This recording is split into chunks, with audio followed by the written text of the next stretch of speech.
Politics, episode 22. Getting old, baby. Yeah, day before the election, so this is going to be an important one. Yeah. And of course, speaking of, I mean, I know the two listeners out there don't know, but we a lot of times try to have these conversations on a Friday afternoon. Yeah. And then we drop it on a Monday. Yep. So it'll come out just in time. Let's hit the sponsors real quick. Yeah. And, as always, we're brought to you by Comer Distributing. And today's beer, Heath, what is it? This is Sycamore Honeysuckle Summer Ale. And, when we were talking about this before we hit record, I was like, uh-oh. Hope this ain't some, flavored beer. No, it's very nice. It's very light. It tastes like a refreshing, which I grew up eating honeysuckles all the time by the creek. So yeah, it's got some I don't know what you call that, aromatics. Yeah, I taste the honeysuckle, but it does have a citrusy taste. And a little bit of too. grapefruit on the back end. Yeah, I think people would enjoy this beer actually. I think it's a good summer sit by the pool. I know. It's almost got like that. We call it like the sparkling water. Oh, taste like a little bit just of a light, flavor. refreshing. Yeah. So and also special thanks to 742 North for hosting us here. If you need a podcast, need a cup of coffee, workspace, desk space, Wi-Fi, meeting spaces. Yeah, come check it out. 742 North, right here in Rock Hills. So. Yep, on 742 North Anderson. That's right. Conveniently named. Yeah, so let's get into it, man. We we are having this discussion on Friday afternoon, June the 7th. Yep. And this is the last day of early voting. Yes. So, folks, man, I hope y'all get out and vote. Did you get your voting in today? I did. I just ran by York Tech and voted there. And I'm disappointed. Or the amount of people. When you go and vote, you get a paper ballot. You take it, feed it into your machine, and whatever, depending on your address, what precinct, and all that stuff, it gives you who you're qualified to vote for, right? So I voted for mine, and then you go feed it into the counter, the ballot. Yeah. And it literally has a running total of early votes. So let me back up. While you're voting, you print the ballot out. It spits it back out for you, and you can see who you voted for, right? For all the paper ballot people who love to scare the crap out of us because we're using machines to count and stuff. So your paper ballot shows you who you voted for. We have a sheriff's race. We have a solicitor's race. There's also some local state house primaries. I didn't have to vote in a state house primary because I don't have a primary opponent. But I knew, we have Randy Ligon, we have David Martin, that race, and we have the Michelle Branning and Jackie Terrabeal race up there too. Yeah. So, but anyway, so I only had the solicitor and sheriff. We've got the Senate too. Yes, that's right. But no primary for that. So anyway. Well, there is a primary for Senate for 17. Yes. Yeah, that's not ours. So that wasn't on mine. The Everett Stubbs. TB. Yep. Yeah. And McCoy. Yep. So nonetheless, I vote, print it, take it to the tabulating machine to put it in. And I think there was maybe 1,600 votes tabulated. It was 1,600 and some change. And that's at Tech. Now, the other place was at Clinton College.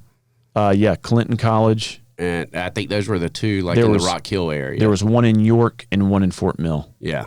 But so for 2 weeks. And Fort Mill was low turnout, too. 2 weeks. There's 1,600 people voting. 2 weeks. Yeah.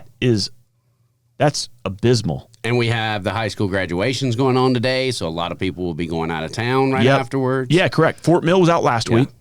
I think most schools were out last week, correct? Except for Rock Hill School District. Yeah. Because we didn't start that week early. And folks, you need to realize that all the complaints that we have, we are a pretty red district. So the race comes down a lot of times to the primary. Yes, it does. And if you're not showing up to the primary, it don't matter how much you call somebody rhino, establishment, all this other stuff. Or if you're not taking your butt to the poll to vote in that primary, you really just need to be quiet. Well, we've talked about this before where my mentality is if something's going wrong in my life, I go look in the mirror first. Yeah. You know what I mean? I always try to self-assess and see how I could be better and impact a relationship or my environment or circumstance, right? I just try to be cocky and act like I don't do anything wrong. So that's always where I start. And so this is my message to voters out there is if you're looking at social media or the TV and you just want to turn it off because of all the negativity and all of the BS and the lies, well, look in the mirror. Yeah. You know what I mean? If you're not standing up and saying something. The folks who are leading our country, leading our states, and leading, our county councils and our solicitor's office and our sheriffs, they are a reflection of the people who show up. Yep. And you and I talked about that a lot. Life is about showing up. 90% of success is simply showing up. You don't have to be the most qualified. Exactly. Just show up. And 1,600 votes ain't showing up. No. That's a joke, And you say this a lot. What you're saying about participation. Yeah. And we're not participating. Folks are not participating. People feel like their vote doesn't count because they're not getting out there to get their vote counted. Well, and again, it's like we tell all of our kids and young people about showing up. People are allowing the loudest voices to make the biggest impact and not understanding that they are in the minority. And it doesn't matter which side of the aisle that you fall. It's often the loudest voices. Yeah. And we spoke about that before. And I'll tell you this. So I've been involved in the races north of the river. I tried to stay out. We went over this before about the mean girls. Yep. Trying to report me online as a sexual predator and the blocking. And they've even went as far as doxing teachers now. It's getting out of hand up there. And to be fair, I think we saw a post by Jackie Terabeel that said something similar, right? Yeah. That the other side was doing, they were getting, right. Again, these are just claims, right? But nevertheless, it's not what campaign should be about. Right. Agreed. Well, and here become my problems because I really did not want to get involved in that Jackie Terabeel and Michelle Brandon race. But Jackie come out immediately bashing Michelle, calling her a Democrat. Michelle's voted in 30 years of Republican primaries. Yeah, right. And I'm going off her word there, but I know I checked the last 12 years, and she's voted in every Republican primary. So out of those 1,200 that you're seeing, she's always one of them. Yeah, it seemed that in a district that's representing 42,000 people. Right. It did seem that Jackie's campaign got out of the gates early, trying to paint her opponent as a leftist Democrat. Right. And that becomes my problem. And then trying not to let her out of it. Right. You know what I mean? And it was literally just name calling. It was name calling from go. And it wasn't about, hey. It wasn't even backing anything up. Well, correct. Or, I've always said, stand on your record, right? Or stand on, and if you are a newbie to politics, like you and I were on a state level, I didn't have a record. I didn't have a voting public record, right?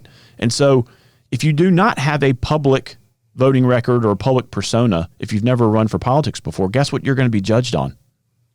Your private life. Yeah. Right? That's what people are going to look at. How long you been married? Which marriage are you on? Yeah. You know what I mean? Your kids. Yeah. And so anytime somebody goes after private life, I'm done. Yeah.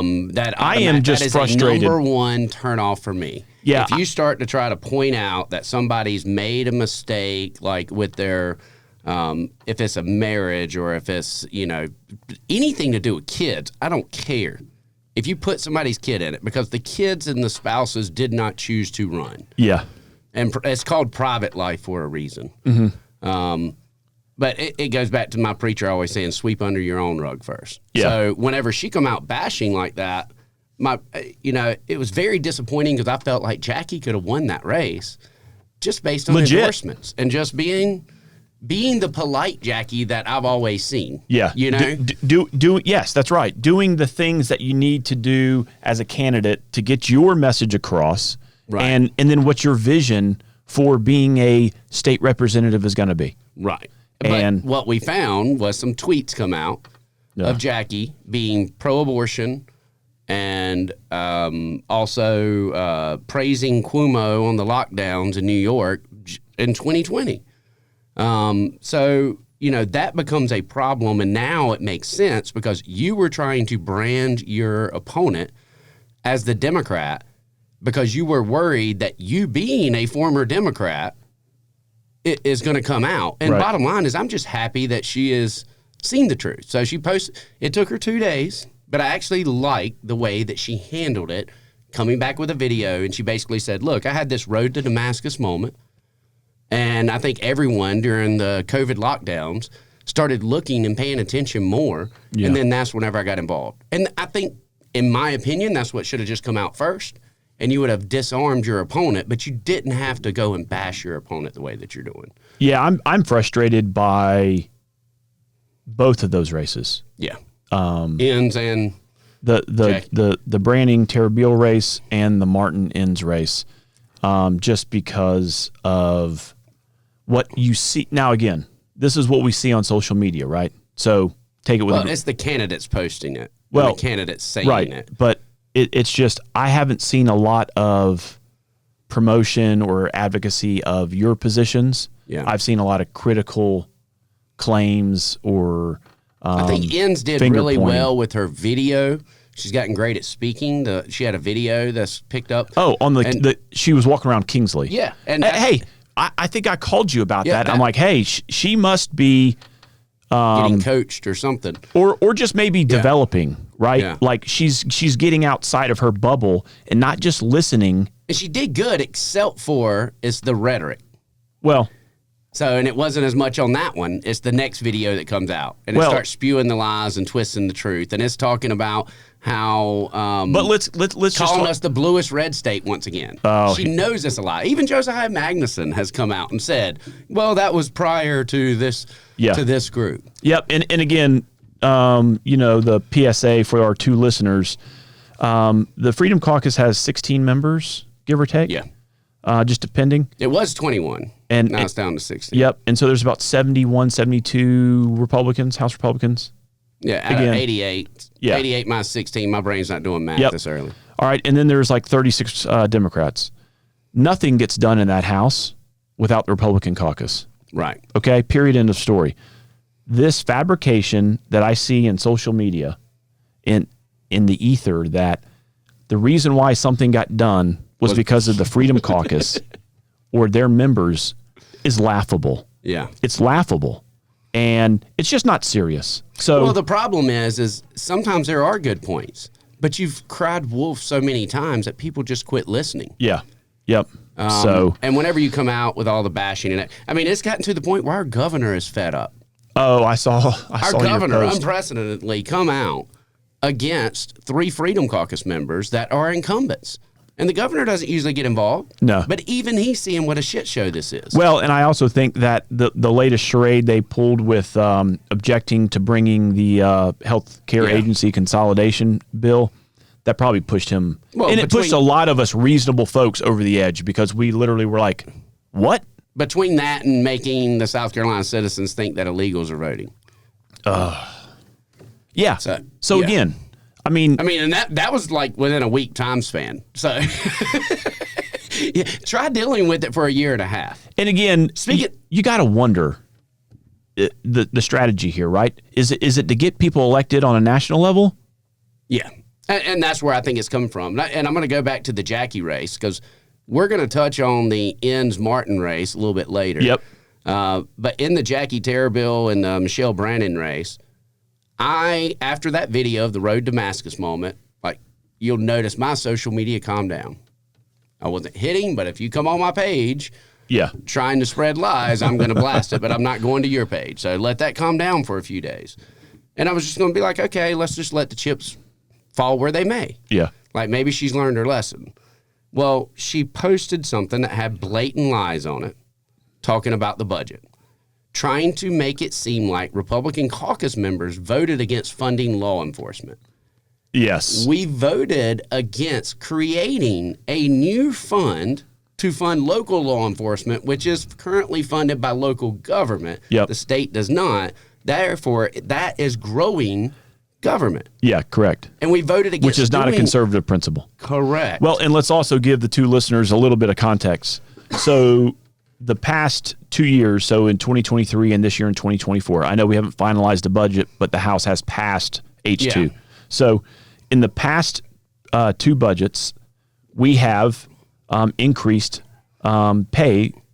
We have passed pay increases for teachers folks like teachers and law enforcement. Right. Okay. In those budget votes, guess who has voted against it every time? Every single Freedom Caucus member. Right. Okay. They want to vote no on a budget so then they can run to social media into any camera or newspaper that will print the BS that they're selling. Hey, we're against wasteful spending. We're against this, that, and the other. Da da da da. And so I think you and I talked about this on a previous episode.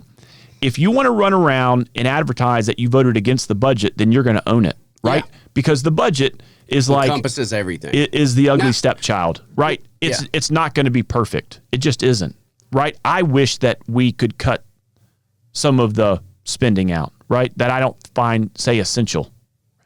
But, it is.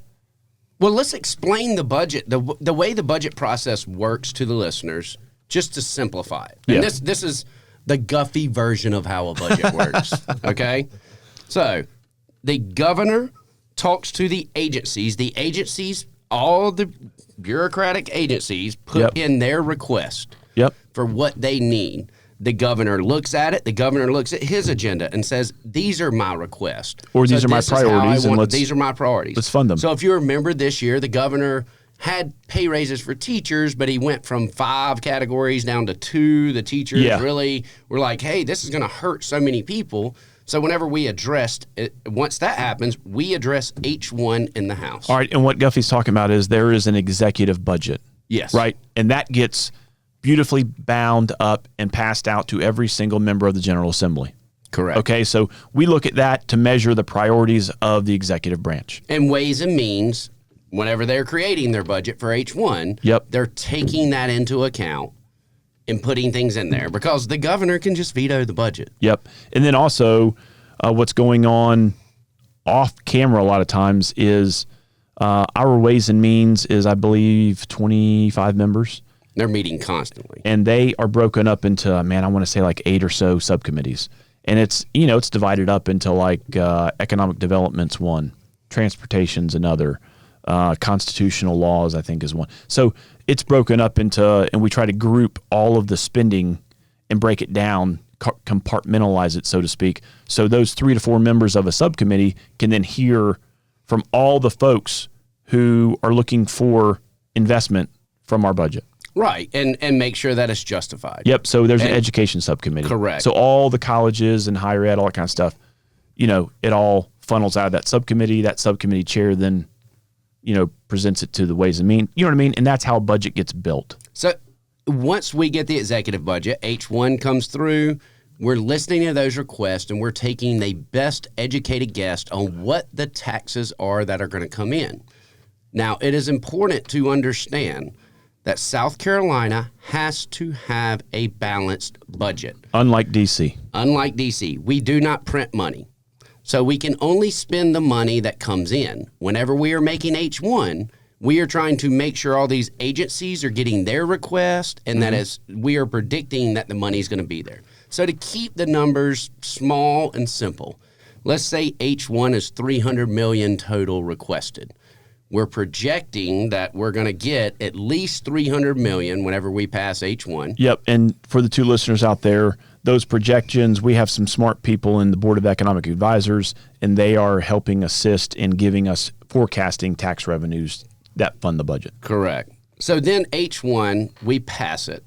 Many of the stances that the Freedom Caucus takes is during H1. Yeah. Trying to move money out of, mental health services and move it to, to giving grants to scholarships for foster children or whatever they want to do for their points. Yeah. But these are the agencies requesting money. Yeah. At that point. And you and I ran into this early on in H1.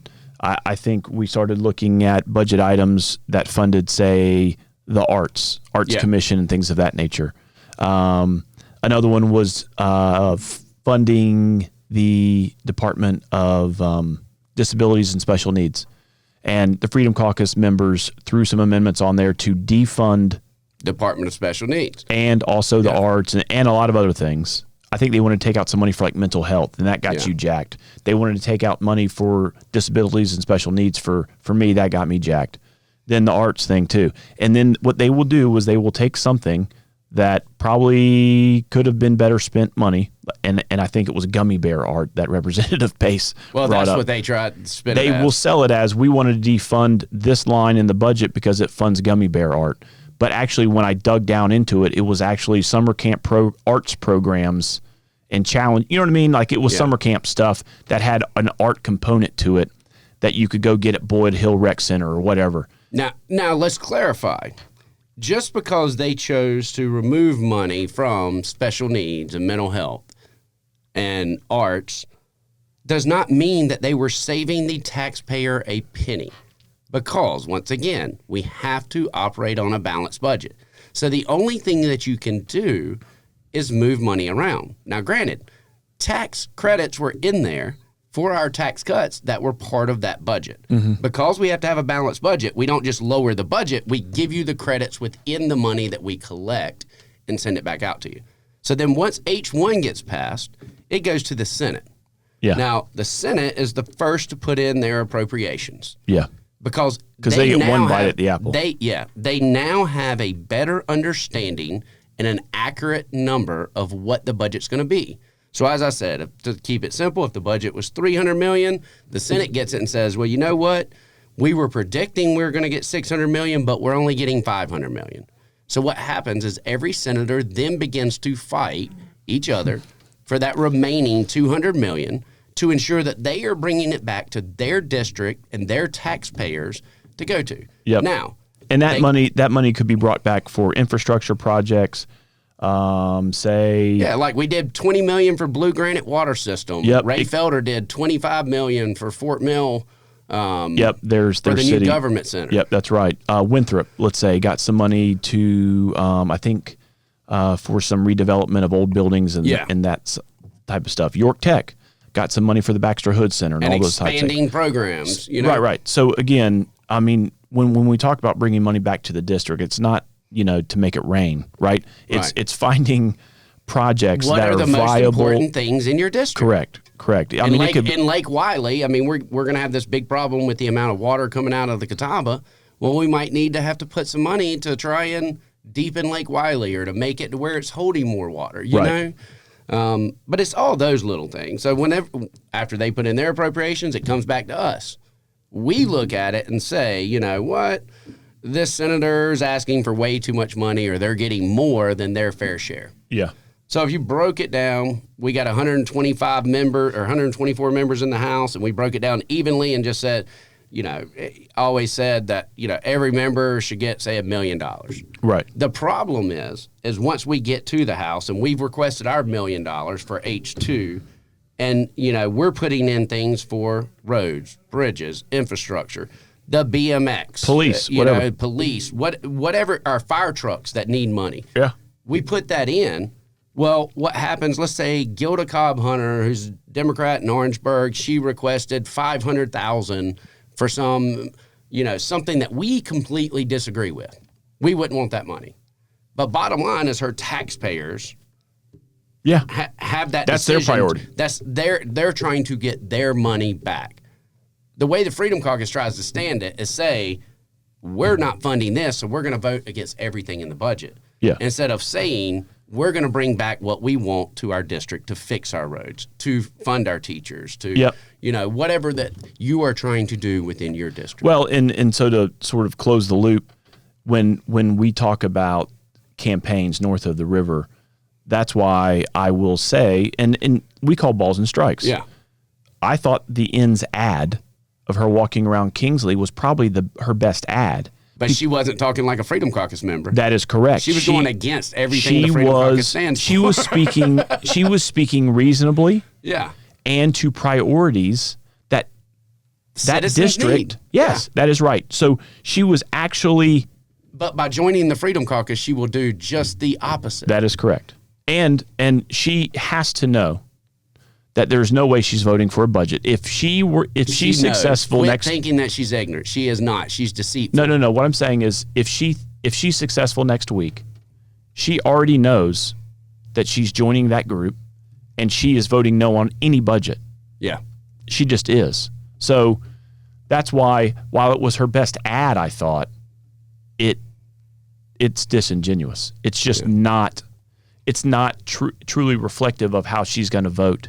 Right. She is not. And I would love if she does get down there and she wants to do everything that she said in that ad. You know what? That's a good point. I will fight with her and I will work with her. Correct. That is true. You and I are like that. I will fight with her to help her get accomplished what she wants to get accomplished. Yes. Even if I don't like her.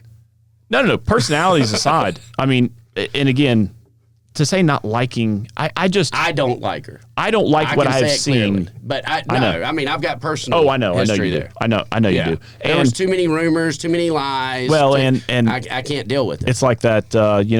When someone shows you who they are, believe them. Well, I mean, like I said before, I've met maybe 5 people my entire life that I had instant discernment with. She's one of them. Yeah. She said everything right, responded to everything right, but just come off as my gut's telling me something is not right here. And then whenever we got in the race, it showed her true colors. But so the good thing is you're maturing as a representative too, because you just said, despite all of that, if there are common goals that you can work with ends on, if she is successful in a primary, then you'll still work with her. Well, I represent the people of York County. Oh, I know. I totally agree. I'm saying, even if it's not within my district. I'm saying kudos to you. You wouldn't have said that 2 years ago. No. I would have said, I don't care what John King wants. Now I'm like, okay, well, that makes sense. And John, how can we help you do that? Yep, exactly. All right. So that race up in Fort Mill, I think, is going to be one of the most important, which brings us to our next guest. Now, I don't know if you saw my post on the Pints and Politics page. I had to preface that it was me saying it because I said we were talking about north of the Mason-Dixon River, and I was like, Heath Sessions does not believe all the Yankees moved north well, of the you Catawba. actually didn't even say Heath Sessions. You said Sessions. And I'm like, what are we, in the military or something? But yeah. So speaking of that race, let's welcome our next guest. David Martin, running against Elizabeth Enns. Hey, welcome, man. Cheers. Welcome to the podcast. Hey, guys. Thanks for having me. Cheers. I appreciate it. David is a local Fort Millian. I met David whenever I ran for county council. And I think I went to an event in Fort Mill. Now, while David was not involved in the political parties, yes, right, he was always the one hosting, trying to bring everyone together to talk about the issues in the community. So tell us a little bit about yourself. Yeah, man, I appreciate it. Good to be in Rock Hill. You know, my mom was a Bearcat, so it wasn't too hard to come across the river. But thanks for having me. Yeah, native of Fort Mill, lived, 37 years old, lived in Fort Mill my whole life. Dad was a Yellow Jacket, mom was a Bearcat. Oh, wow. I got a 16-year-old daughter who goes to Catawba Ridge High School, so repping my Catawba Ridge today. And I got a little 3-year-old, and I got a little girl on the way right now as well. Congrats, man. Yeah, appreciate it, man. When's the third? October 23rd. So 3 girls. 3 girls, yep. October 23rd. That's right. I'm a girl dad, man. I know. I'm jelly. I love it. I was blessed with one daughter and 2 boys, so I get to live, That's what I was trying for. That's the reason I have one in kindergarten and one graduating high school today. I always thought I'd have I played quarterback at college, but I always thought I'd have a middle linebacker named Maverick or something. His hair down to his shoulders. And Maverick Martin. I like it. I think Bubba's got his nickname for whatever he gets elected after Tuesday. Yeah, that's right. That's right. So, I mean, man, so you were just like, I'm not going to say like me and Guffey, because Guffey was a politician. But, so you're just like me. You were a private citizen, business person, maybe even a business leader. I don't want to put too much in that. But, you were a leader for your company. You're a business owner, right? Yep, tell us a little bit about that. Yeah, so, I mean, I've always been involved with local businesses, local organizations within our community. We've had so much growth within the last 20 years, especially that when I, graduated from undergrad, I came back home, went to law school right up the street in Charlotte, and from there I just started getting involved with worked at a law firm in Rock Hill for about 4 years down at McKinney Tucker Lamel, and then moved over to Fort Mill or back to Fort Mill. And since then, always been involved. I'm a member of the Downtown Fort Mill Co-op, member of the Colonel's Club, member of the Friend of the Greenway, and so always try to get involved as much as possible. Never been out front in politics, but always try to be somewhat behind the scenes in terms of supporting the community. Me too, man. Same way. Yeah. wanting to support good people, you know? Exactly. But I think for me, just running a business for the last 6 years, I mean, we've seen, even on our business side, we've seen a massive amount of growth. We've went from 2 employees in a 95 square foot office, about as big as this room right here, to going to having 27 employees across 9 offices. Wow. So we've been able to scale our business, been able to grow. I think, you know, you got to treat people well. You got to treat them with respect. You got to incentivize people. And because of that, I just want to bring that over to the political side. Yeah. In terms of treating people the right way. I'll say what I love about you is you always give back to the community. Yep.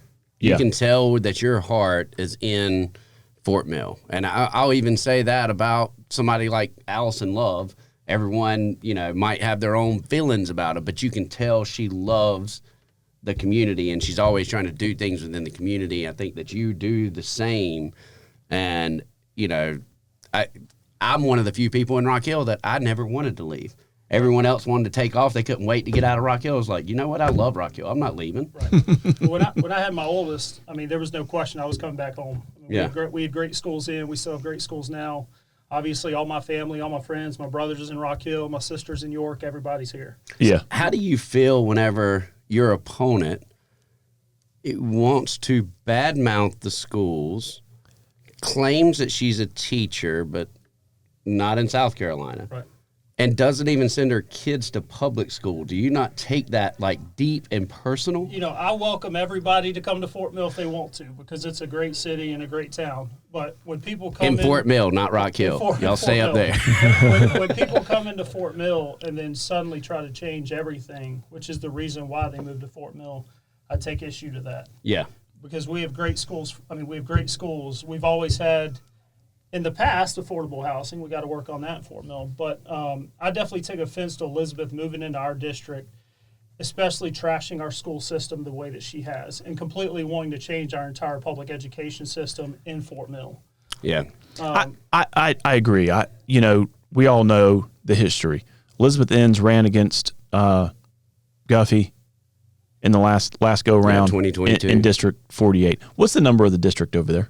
26. Now, whenever she ran against me, it wasn't that she just moved here, but she hadn't even been a citizen but for 2 years. Right. So, and again, you're the foundation is soft when you move from Rock Hill, after you lose an election, and move to Fort Mill, and then run again for that one. Now, again, it may be justified, or maybe. Well, I told her whenever she ran against me is 98% of your donations are coming out of Charlotte and Fort Mill. You ought to move up there. And so as a voter, that's a hurdle that I would have to get over if I'm choosing her. Right? Yeah. She's not from there, and she just moved there. Well, this is the issue that I have with Fort Mill.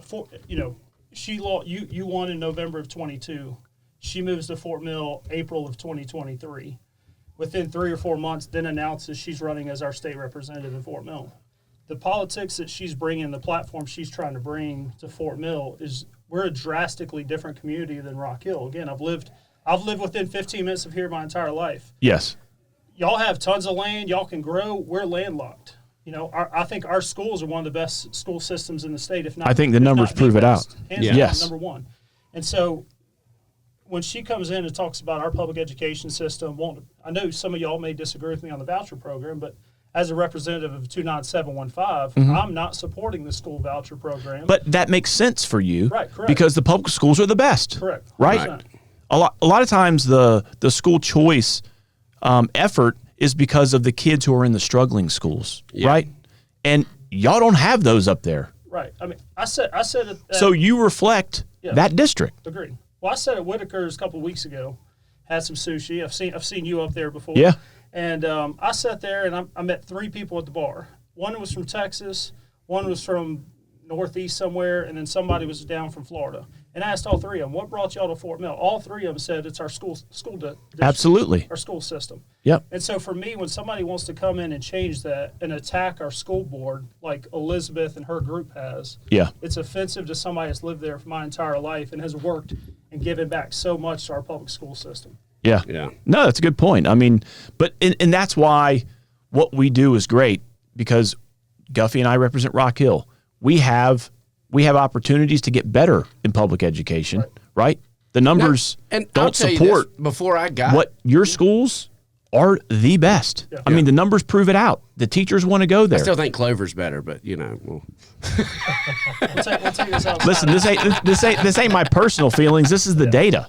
You know what I mean? It's math. Right. Well, I mean, as a representative, it's my job to represent our district and our community. That's correct. If I was in a different district, different community, different school system, I may be for school voucher program. Yeah. But in Fort Mill, that's the reason we have 124 people to represent what is best for your district. Exactly. That doesn't make you a rhino or establishment or all of these other names that people want to say just because you don't agree with everything that's within one group's platform. Agreed. And I'll say, before I went down to the State House, I would look at people like, and I'll use Ray Felder, who has endorsed you. Yep. I looked at Ray Felder, and my view was Ray Felder is just not conservative enough. Oh, this is hysterical. I wouldn't consider her the same type of Republican that I am. And then I get in there, and I realize that she has a vast amount of knowledge whenever it comes to schools, to healthcare. Education, She is an asset to the delegation because those are her passions. Right. Now, does she always agree? No. But she's not fighting to take down the things that are important to us either. And here's another thing. You can disagree with class. Yeah. You can disagree and still be respectful and kind to the folks you're disagreeing with. And that's what I think we do that in York County. Even with David O'Neill, we do. Yeah, absolutely. And that's the difference, I think, in the leaders that are stepping up and running. And I know you'll join us down there with the same sort of ethos and how you conduct yourself on the House floor. Brandon and I sit right next to Rob Harris and Josiah Magnuson, two staunch Freedom Caucus members. And I will say, here's the funny thing. Most of the time, the Freedom Caucus votes with us every time, except the budget. And then the only time they disagree is when they try to throw out gotcha amendments to drive a wedge so then they can run to social media. Mailer. That's about it. That is the only times the Freedom Caucus doesn't vote with us is on things that and I'm just going off the top of my head, the scout vote and the budgets. Yeah. That's about it. And I can understand on the scout vote. Yep. I can completely understand why they disagree with the scout vote because I struggled with that myself. Yeah, correct. But I had lost all trust in everything that the Freedom Caucus was saying because they had lied to me repeatedly. And I knew our governor supported this. I knew that our speaker supported this. Yeah. And it's like, okay, from looking at it, I wanted to make sure there were clawbacks. That was the biggest thing. That is true. Any sort of tax credits or any of these government goodies that the opposition can say, oh, they're giving away taxpayer money. No, they're not. There's clawbacks. Yeah. If they don't infrastructure for the most part. If they don't employ the number of people they employed to get the tax credits, they don't get them. Right. And so I couldn't vote on the Scout project for personal reasons. I had to recuse myself because I was bidding on some of the construction. So he has a higher freedom score than I do. So I didn't vote on that anyway. But one thing that I would hope that helped people vote for the Scout economic development package was BMW. Yeah. We've seen this before, right? And 30 some odd years ago when Governor Carroll Campbell took a big risk as a conservative Republican and got them here and they set up shop. And now look at the prosperity and the economic impact of what that investment has been to this state. Now, see, I think that economic development and education are tied together. And this is why we would not have to offer incentive packages if we were funding our schools properly to begin with.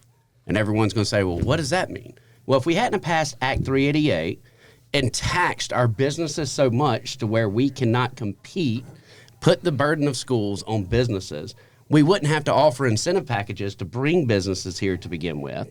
Yeah.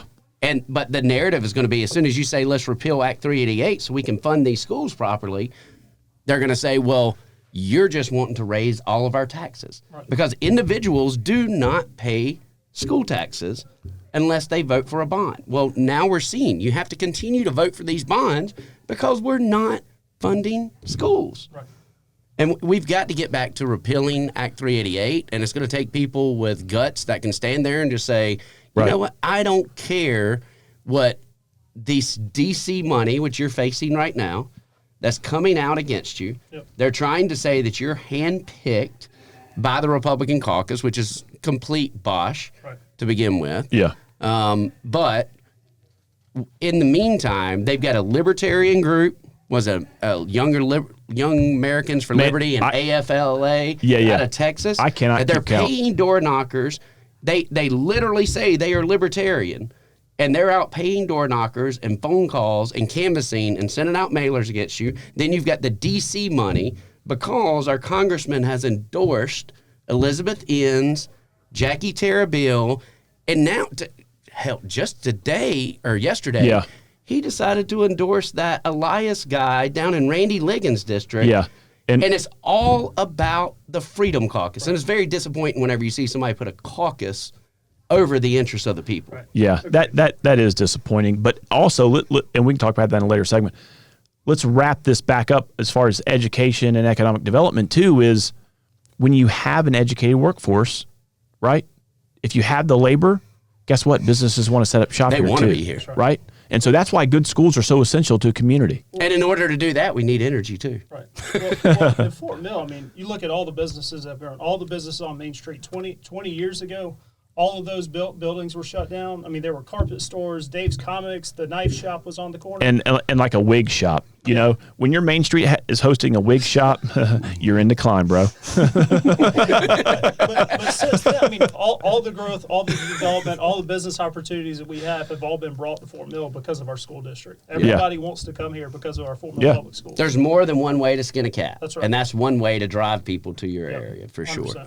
So tell us a little bit about like the campaign life, you know, like what's your day in, day out? What have you learned? I mean, let's just talk about the campaign in general. No, I'm glad we talked about this because the last 2 weeks, you know, unfortunately for Michelle Branning, I've seen the attack on Michelle over the last 2 months. And for some reason now it's coming back on my side of Fort Mill. And so over the last 2 months, I've had so much thrown at me from fake Facebook profiles of, you know, people with one picture that just opened up their account 2 weeks ago, now attacking me all the time. I have random emails from people asking me the most absurd questions online. Yeah. And I've always been transparent with everybody about what I think. I mean, you know, the fact that, for example, there was a mailer that went out talking about that I don't support women's sports. Well, my daughter plays on the Catawba Ridge soccer team. Right? Yeah.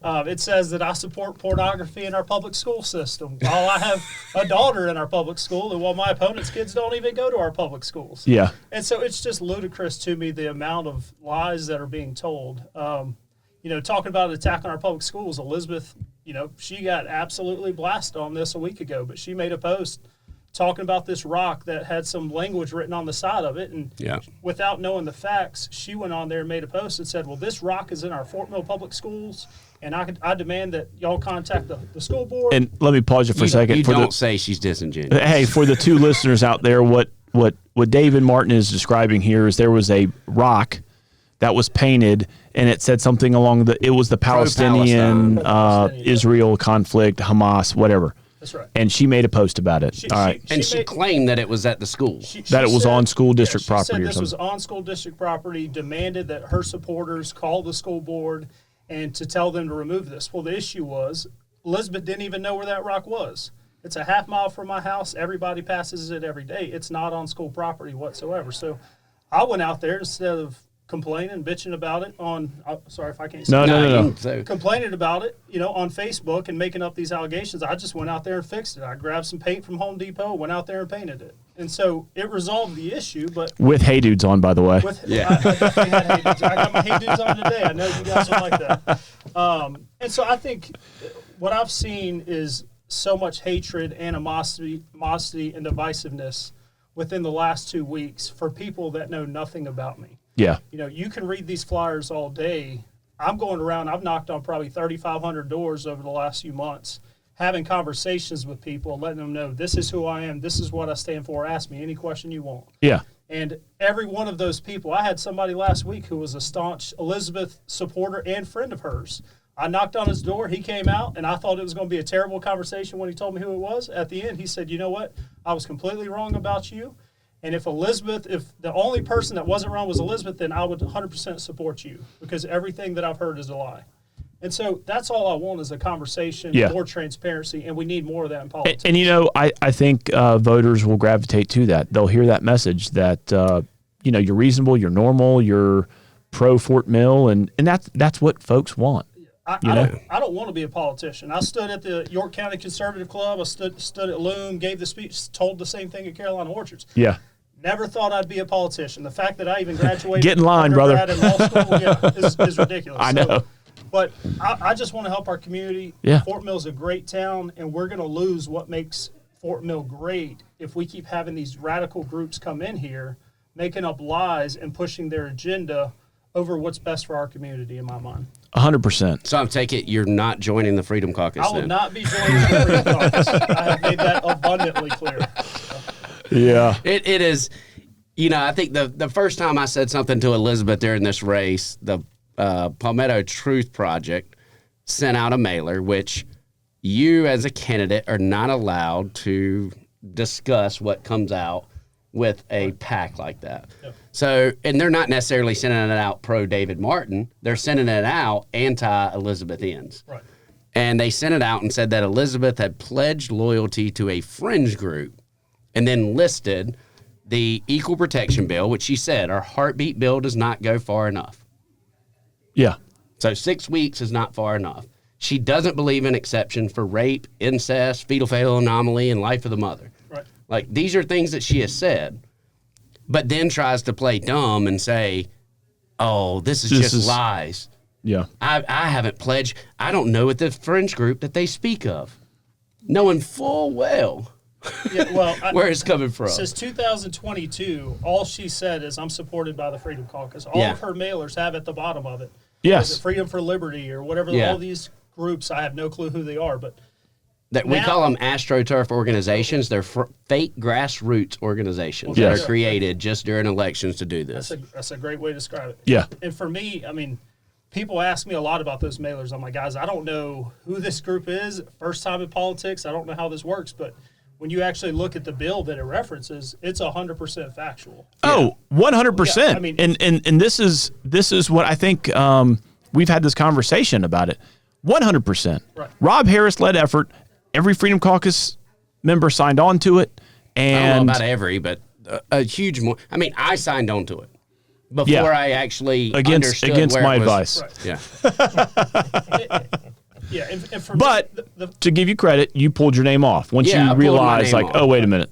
Yeah. Well, the fact that she's tied herself so closely to this Freedom Caucus for so long, and then now 2 weeks, 3 weeks before the election, she realizes, in my opinion, that this hurting that's a liability. So radical. And so now she's trying to separate herself from that. And trying to say she wants to bring money back to her district. Yeah, correct. and to be honest, as a representative, if you can't take a hardline stance to say, this is where I stand, this is who I am, and this is what I'm going to do for our community, you're not the right person to represent your community. Agreed. Yeah. That's my problem with Jackie Tarabill. She refuses to answer the question, will you join the Freedom Caucus? However, the only reason she got Ralph's endorsement was because she agreed to join the Freedom Caucus. Well, I think there's enough out there, and I'm not saying what we're talking about or what we say. Folks, we challenge the two listeners all the time. Go out and do your research, folks.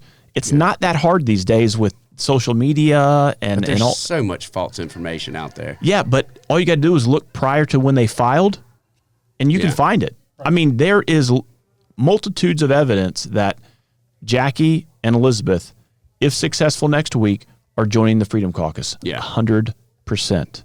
Yeah. Right? So, but hey, enough about that. David, we want to thank you for coming. Parting shots, let folks know how to get a hold of you, how they can help you this weekend leading up to Primary Tuesday, June 11th. Yeah, my Facebook page is Mark for House. Website's David Mark for House. The last thing I would say, if I can, is do your research before you go out and vote on Tuesday. Personally, my personal views on the big difference between me and Elizabeth, other than the fact that I've lived here my whole life. If you're going to have a representative, you got to have a representative who understands each of our different communities in Fort Mill. You got to understand somebody that knows the difference between Foxwood and Waterside at Catawba. You got to know the difference between Regent Park and White Grove, or Paradise and Springfield. There are vast differences within each and every community, and Elizabeth does not understand enough of that. I'm only going to do what's best for the community of Fort Mill every single time. I'm only going to do what's best for our public education system, and I want to invest back into our community like I've done for the last 20 years in Fort Mill. So that's my position on why people should vote for me this weekend. Well, thank you, man. And folks, we can't stress this enough.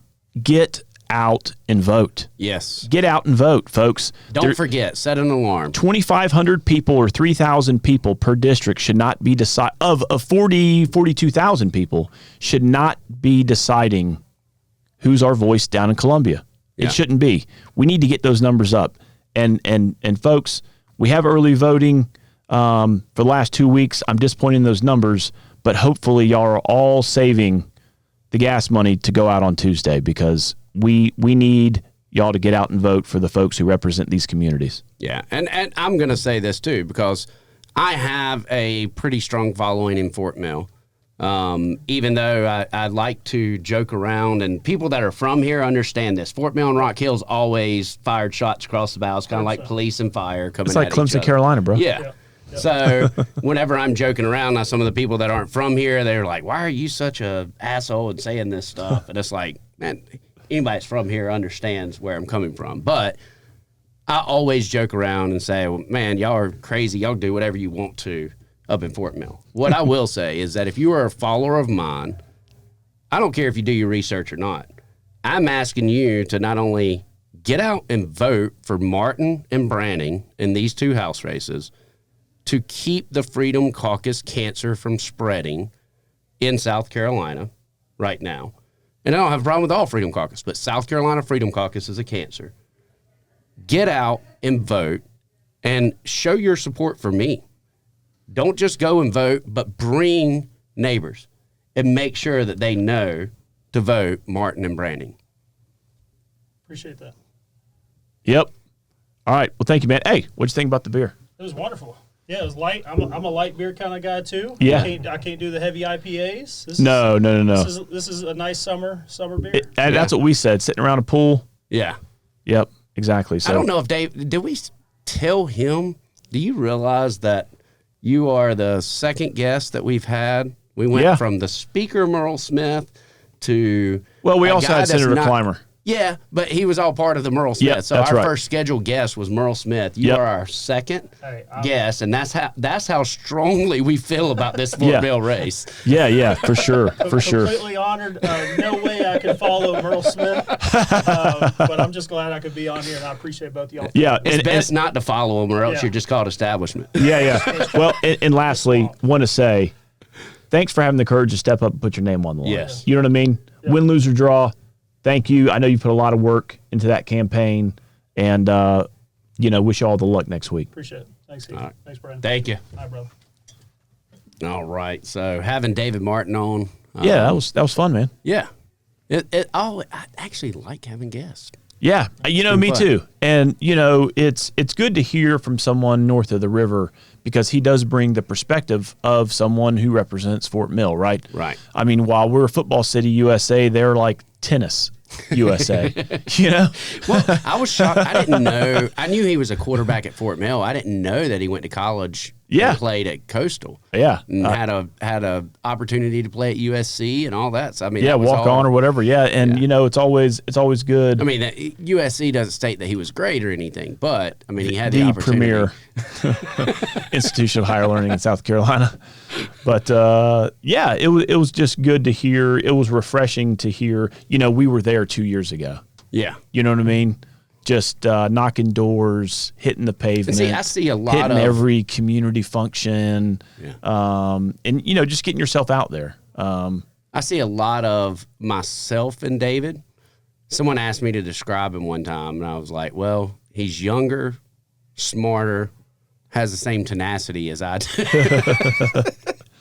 So I think that he will do great, and he will always fight for his people, which is what is most important. Yeah, that's your job, And going through that, I'd say the one thing with these races that has, and I mentioned it while we were talking to him, was the endorsements. Yeah, you immediately had, whenever Jackie filed to run, you had a lot of our friends support her. Yeah. I mean, just frankly speaking, to listeners, we keep it reals, and a lot of our friends endorsed her. I don't know. I mean, I wasn't going Jackie to got endorse her, but I think was Jackie got out first, right? Yeah. And that's what it was. She got out first, and people jumped on them. That's right. And said, "Yeah, I'll support you." Yep. And I didn't know. Again, I'm not a Politico, so I didn't know her that well. I had only met her at a York County Republican women's luncheon thing when she was, I think, chapter president for Moms for Liberty. So that's the only thing I knew about her. And so, and I know Moms for Liberty, that group, a lot of times because of social media and those types of things, gets a reputation of something that probably they're not. But I think chiefly, and again, I know it's a case by case on a chapter level, but I think that organization was started because of some of the things that a mom saw in her local school, right? Yeah. And then wanted to empower parents. And that's something that I identify with. And the only problem that I have is whenever they start attacking teachers individually. Yes. And try to lump all teachers in the same. So whenever you say that teachers are indoctrinating your children, most of these problems are coming from the administrative level. That is the same thing. And again, it's the shoot first, ask questions later. That's the same thing when it's the black on school. Yeah. So that's the same sort of style of Black Lives Matter. Yeah. To police, right? There's one bad officer, right? And you want to you want to broad brush. All police are bad. Absolutely not. Same thing with teachers. What? It seems that some folks want to just blast all teachers, and it's like, what? No. There's just one dumbass. Just fire the dumbass. But these teachers, especially in Fort Mill, because the math and the data proves it out, that's one of the best public education school districts in the state, if not the Southeast. Yeah. And as far as this race goes, I feel very confident that Martin will be victorious. I do feel like the Branning and Terrabelle race is going to be a lot closer. And I will say this, I've had to come out, and whenever I actually sat down and talked with Jackie late last year, I had to apologize to her because I assumed that she was the same person as Elizabeth Enns. And I apologized to her. I got to know her a little bit, and I thought that she was very level-headed from the time that I got to know her. And then what happened? Then the race happened. And it wasn't just her. It was all of her supporters and the lies and her not being willing to step up. Now, I am hopeful that with the tweets coming out and the way that she handled that if she is in there, that it is somebody that will take that approach and say, hey, I don't know it all. As I breathe, I hope, Yeah, and I don't want to spread misinformation. I don't want to create this fear whenever there's not fear there. Yeah. And we've talked about this before, when and this is just how I view folks running for political office.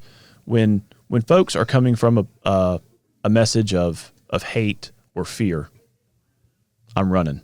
I'm not voting for that person. When someone comes from a position of a love and uniting folks to achieve a goal that we all know, common sense, we need to close the southern border, for example. I can get behind that. I found out something today. What's that? From a constituent. Did you know that our National Guard is sending troops up to Arizona to check in immigrants and send them on different places throughout the country? No. I didn't know that either. But I have a constituent that had his tag removed because his residence, because he's been in Arizona so long, has been there, but now he's back here and he didn't get the insurance renewal stuff. So his insurance lapsed, and a state trooper come and pulled his tag off of his car. And it's like a $400 fine with the DMV. And then you got to get reinstated. And then you got to, it's like, $900 just to get your insurance back in. And maybe on the license, maybe we need to have something that identifies this person is active military. Yeah. Or serving as National Guard. That way the DMV, the employee, when those types of things lapse, they can be like, hey, we need to check with so-and-so over at, National Guard or wherever it is. And people need to understand. And if they're deployed, yeah, or out of the country or out of the state, maybe there's some forgiveness there. Let's use some common sense. Right. And people need to understand this is where we learn most of the issues that are before us. So that's the reason an incumbent seems so much more polished when running against an incumbent, because we're dealing with the calls and the complaints, and we see what is an issue. Yeah. We actually have legislator experience now, yeah, to where it's not foreign. It's not unknown. And we're like, oh, yeah, we've been here before, Yeah. I can't tell you how many people call, and I'm like, what? That's stupid. They're like, yep, that's South Carolina law. It's like, well, let me see what I can do. Yeah. Exactly. So, and there's a lot of things that we do fix that people aren't aware of. Yeah. That can just get tweaked through rules or having conversations sometimes. Yep. So we were talking about some of these local races. There is a race down in south of us.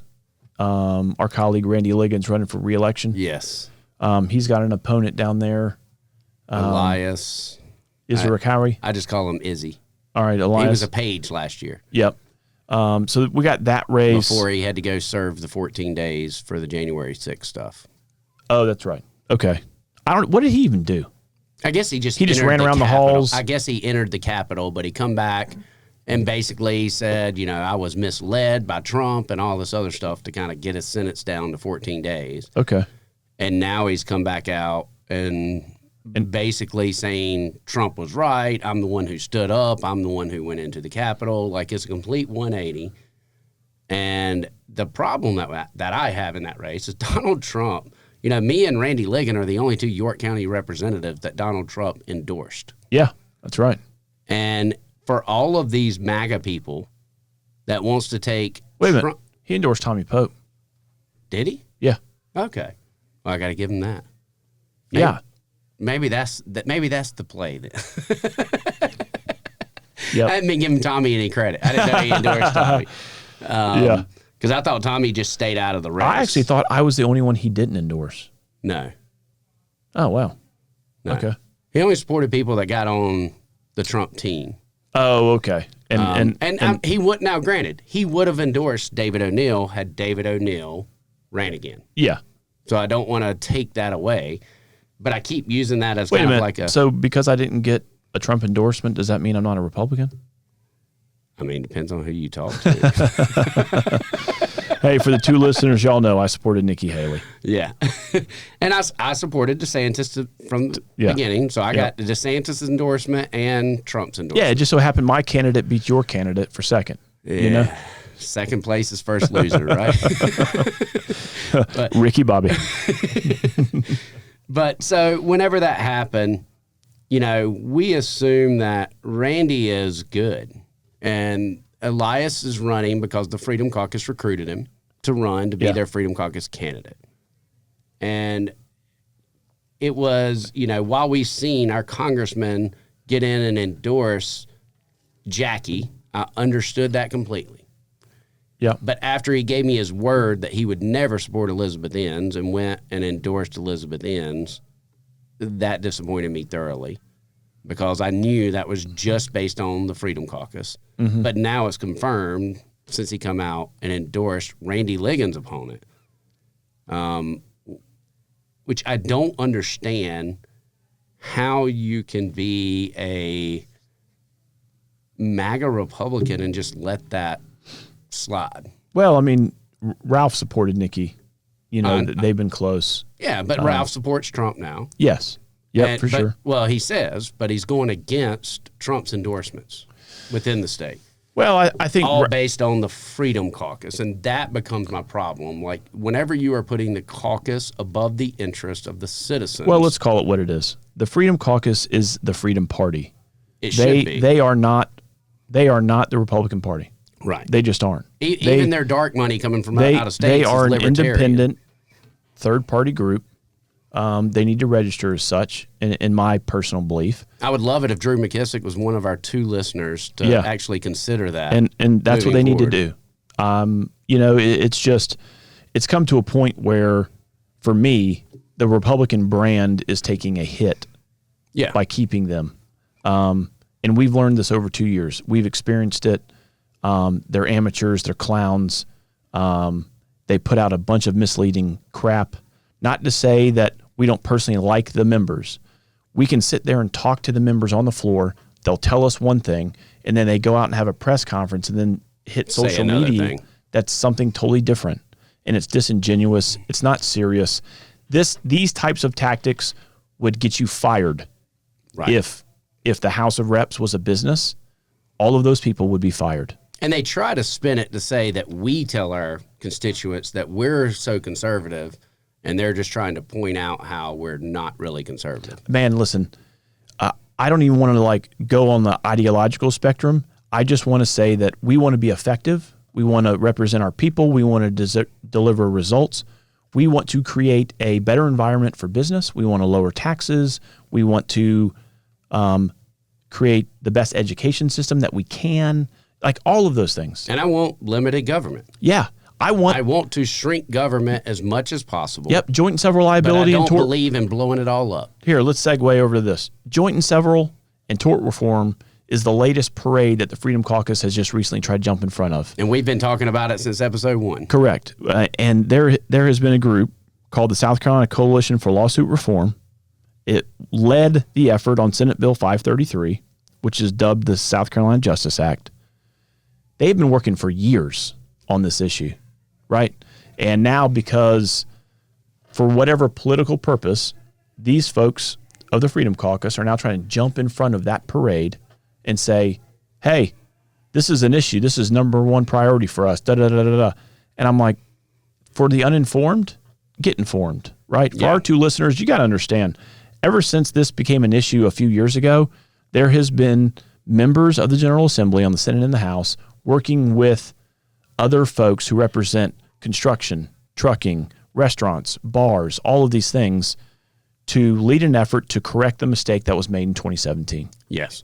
And now I will say, Jay Kilmartin owns multiple restaurants that serve alcohol. He is very well aware of the information. Yep. So I'm not saying all Freedom Caucus members, but my belief, and this is the funny part, for the people that don't think that politics is at play, we had the DHEC restructuring bill that Josiah Magnuson killed. Then we started talking about bringing it back. I just want to be more specific. The DHEC restructuring we passed last year, the second sort of bill was to consolidate the healthcare agencies that deliver government health care to citizens. That bill was objected to in the last day of session by Josiah Magnuson. And after going through both chambers, we just needed to agree and move forward. It was a parliamentary procedure to get it up. Right. Yeah. So after the stand, as they call it, for the health czar bill, they killed that. They realized that backfired on them. And many people within the state were pissed off at them playing the political games. Yep. So how do they spin this going so close to a primary vote? And they've got 40 members running across the state trying to take out Republican incumbents or for open seats. So how do they spin this? So the best way that they can spin it is to say, okay, well, this bar got shut down in Greenville. This SC venue crisis started going viral because they started sharing it, which I shared. We shared Pints and Politics. Yeah. Yep. And so they start seeing that this is gaining steam and jump on the boat. So now their move is to make this a top priority. And what they want is whenever Sine Die is edited or when we amended to bring back up the DHEC restructuring, they want to say we've got to address tort reform. Now, tort reform, the bills died in the Senate. Yes. So Senate Bill 533, for folks that don't know, the South Carolina Justice Act, did not get out of committee in the Senate. Right. So there is not support for it to even get out of committee in the Senate. We've got to have a committee to really state this is the path forward. So, folks, what that means is this is just like the Heartbeat Bill 1.0, right? Yeah. The House passes it, but it can't pass the Senate. So the legislative reality is we can't pass tort reform, joint and several liability, the SC Justice Act is what it was dubbed. We can't pass it this year. because we don't have support for it in the Senate, much less the House, because it never made it over to the House. I couldn't tell you where members are. I know where you and I are on that issue. We fully support joint and several liability and tort reform. It's ridiculous. I even support DUI law. Yes, changes. correct. And that's what I think. It's going to be a multi-pronged approach next go around. I think we need to stiffen the DUI laws. We need to define. We got to protect our restaurants in the sense of their employees recognizing visible intoxication, right? And then we also we've got to fix, that case back in, I can't remember what it was, but Chief Justice Kittredge told us about it. Smith v. Brown Trucking. I think we got to do some legalese language changes. So it's going to be 3 or 4 bills, I think, to properly reform. And that's not fast enough for our small businesses that are struggling. It is not. But that is the reality. Yep. And we feel their pain. I personally felt their pain, and I told this story. Yeah. I have a tenant, Joe Gullidge, who runs or owns the Hop and Rock Hill brand. He is my tenant in the Cotton Warehouse over there on Dave Lyle and Southern Streets. And man, he literally had to temporarily close for like 2 days because there was almost a lapse in his coverage, because his coverage literally went in year 1. I think he paid a premium of around $36,000. And it's so funny. As the owner of the building, I got to get renewals of certificates of insurance, right? And so I had emailed his team, said, hey, go ahead and get with your insurance people, need renewals, blah, blah, blah, blah. He comes back and he worked with his insurance carriers trying to get the best deal he could. And it was north of $150,000. And this is without him having a claim. It went $36,000 in year 1 to year 2, $150 something. Yes, no claims against him or the restaurant. I mean, the Hoppin' brand, nothing. It was, and literally, folks, this is insurance companies, and they're not the bad guys here. I would like to see them partner with us in future efforts. Insurance is a business. And what Michael Wise from our Department of Insurance testified in the Ad Hoc Liquor Liability Committee was, for every dollar that insurance is taking in, they're paying out $2.77. Yeah. So any other business would have gone belly up by now. And that's the reason so many insurance companies are leaving, hence less choices and higher rates. That is exactly right. Insurance is in the business of measuring risk. And because of all of these settlements and verdicts coming out of just astronomical proportions, they can't measure the risk. Well, they don't know. It's not just that. It's bite inflation.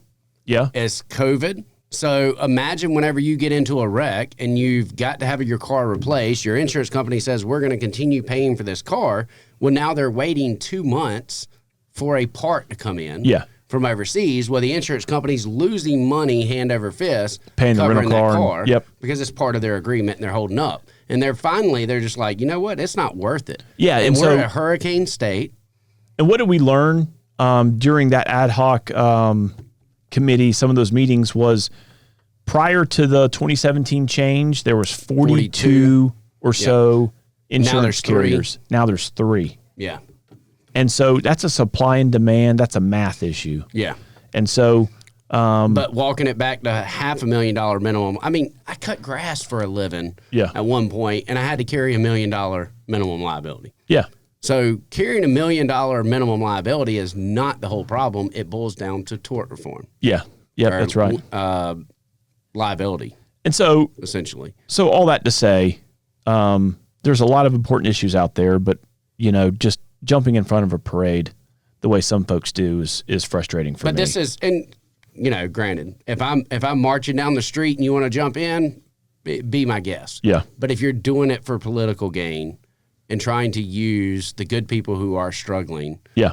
Totally agree. And knowing that so many might be against you just because of your affiliation and your disingenuousness. Yeah. That creates a problem for the people who are really trying to help. And that's a good point. I'm glad you brought that up because Jay Kilmartin is in the business. He sees this front and center.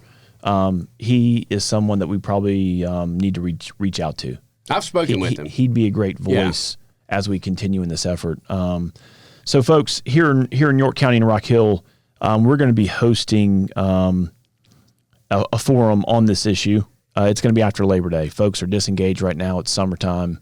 Folks are taking vacations at the beach. But after Labor Day, we're going to host the South Carolina Coalition for Lawsuit Reform.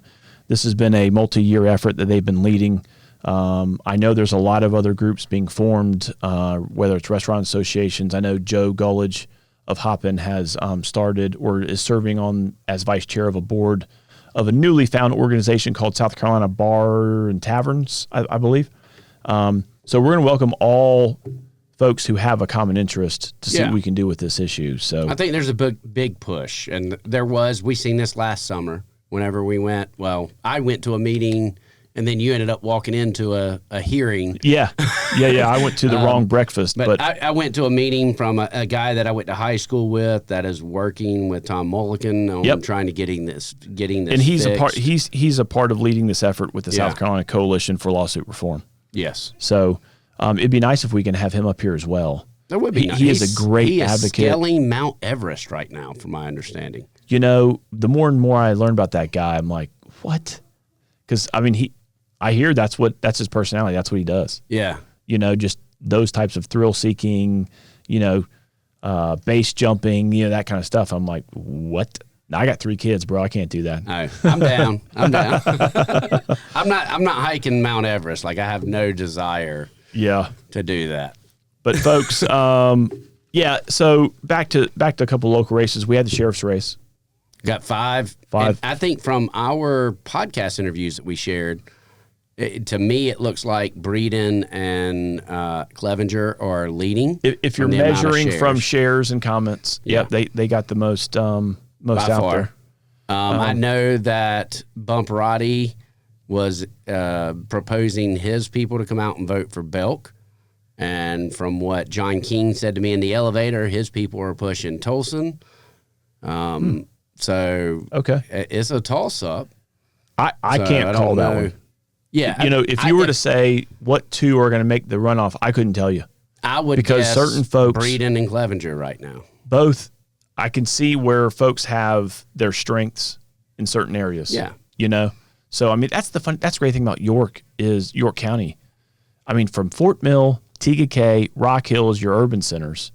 No disrespect to York or Clover. You got Western York County. Out here's Blevins. Yeah. You go out west and Sharon.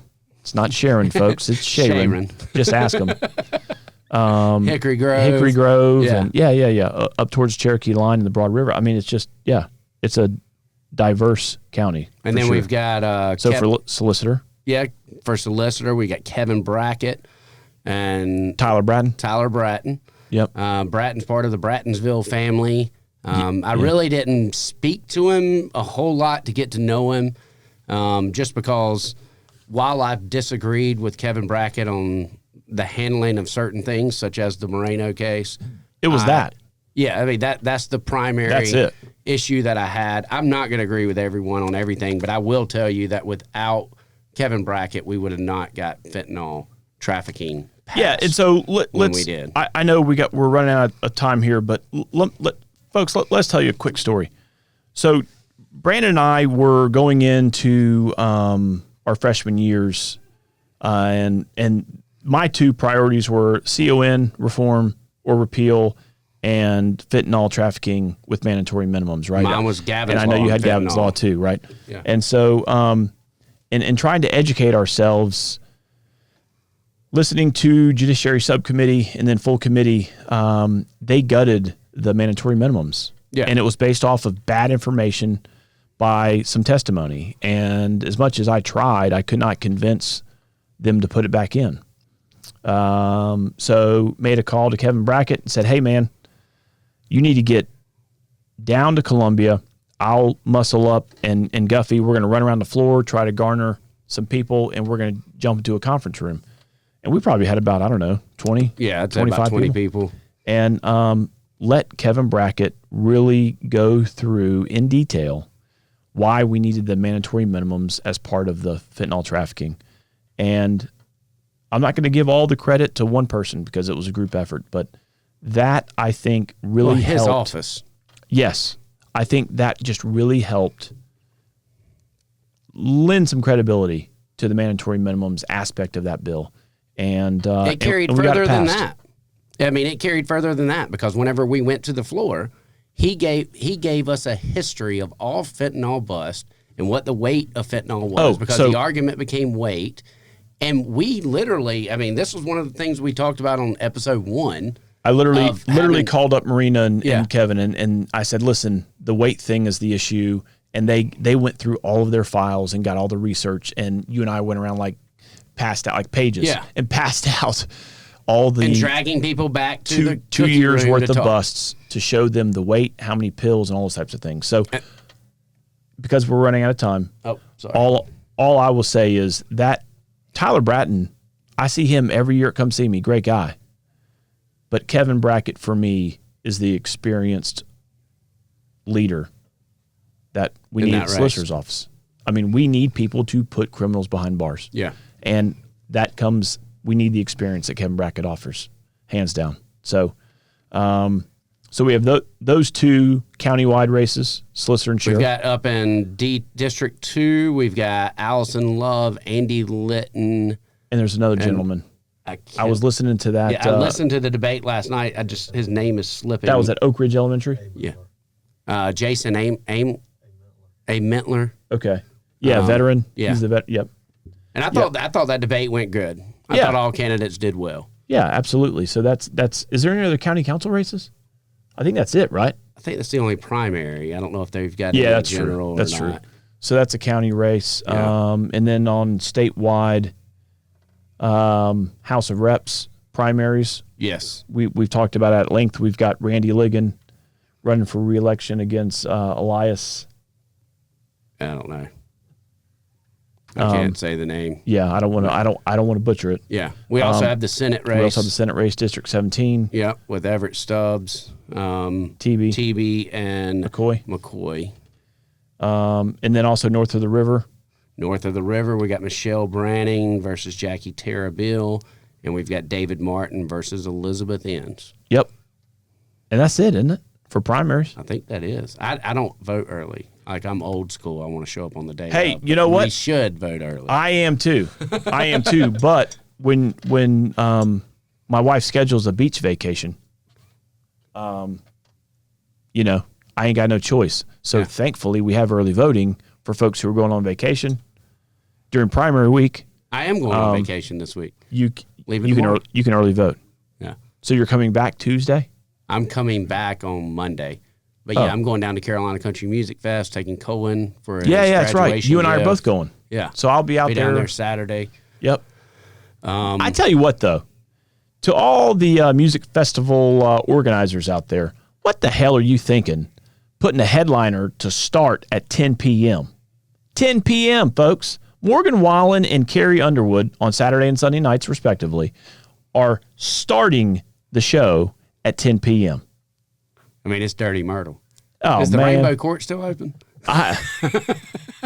So, I'm taking my daughter and my wife, and I'm like, they're like, man, Carrie Underwood don't come on until 10 o'clock, and they both joked around and said, "Daddy, are you going to be able to stay up?" and that's a justifiable question. I mean.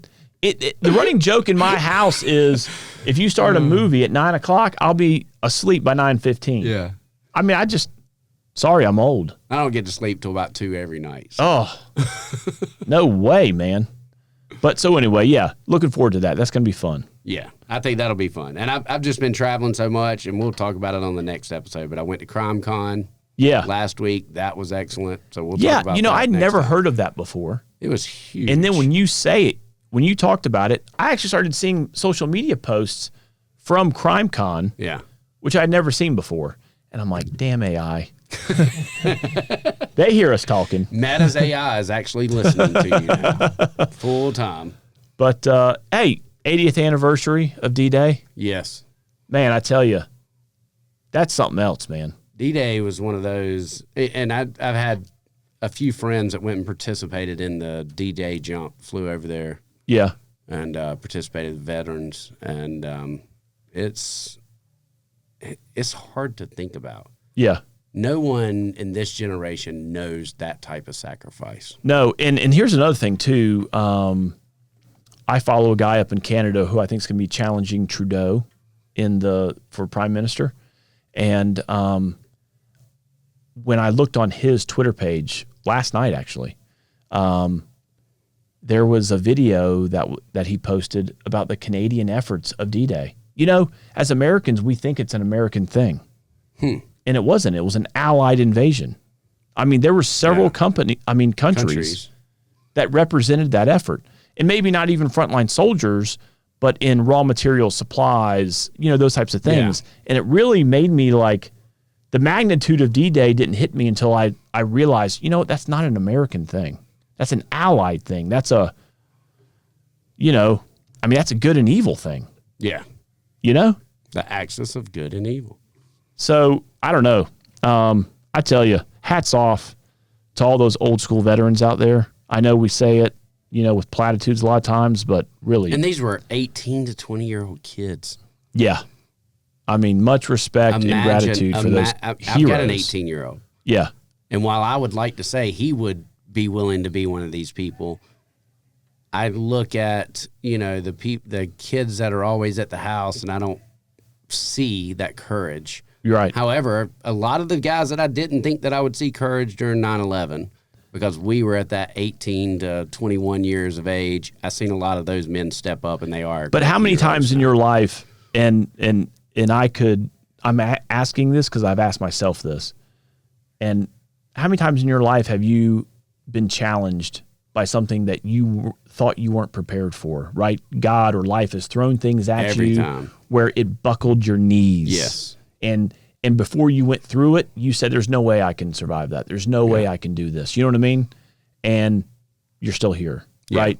And so it's that type of hope and inspiration that I know those young D-Day soldiers were jumping on that boat for, jumping on those beaches for. And I have people come up to me all the time saying, I don't know how you do it. Like, I couldn't handle losing a child. That's right. I'm in that camp, and it's man. like, you don't know until you're faced with that adversity. Yeah. And everybody's circumstance is different. Yep.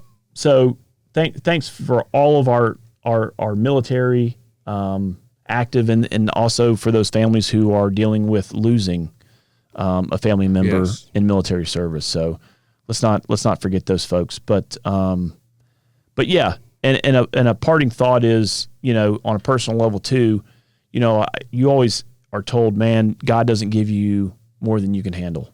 And I totally disagree with that. Yeah, I completely disagree. God gives you more, or, you know, you get more than you can handle, so you know that God's always there walking with you. You know? It goes back to that old fable, like, you know, don't praise to be wise, because that just means you're going to screw up a lot. You know? I'm paraphrasing. I don't think it's really written that way, but, you know. So that's the weekend plans. Yes. I guess we'll see you in Myrtle Beach, huh? I'll be there for one day. Yeah. We'll see. I'm gonna come back after that. I'm gonna take Monday off, man. I deserve it. Oh, yeah. So we'll see how it goes. But the beer, Sycamore, Honeysuckle, yeah, Summer man. Air. Good beer. Summer Thanks. Ale thought that it was good. As it says, crisp and refreshing, delicate flavors of summer blossoms, a delightful southern drinking experience. I agree with that. I think I'm going to consider this to put in the beer fridge, and you know, when folks come over and need to grab a beer for the pool, say grab one, you know? Yeah. But also want to thank Comer Distributing for supplying us the tasty beverage this week. I wonder if they realized and how... and also 742 North, if you need workspace, desk space, office space, or just a good cup of coffee and Wi-Fi, come by and check us out, 742 North. Heath is laughing at me because I dropped the can. I was trying to spin it around and shot it out of my hand. It's empty. So for the two listeners out there, y'all know we've had experiences of Guffey knocking the full beer over and beer falling all over. And we got boards and cell phones and everything else. And I actually made the joke, hey, let's go ahead and grab a towel because you know Guffey's going to knock that can over. Thankfully, it's mostly empty. Yeah. So, hey, that's a sign of a good beer. No spill. So thanks for the two listeners out there, and we'll see you next week. All right, thank you. You can be. Just remember those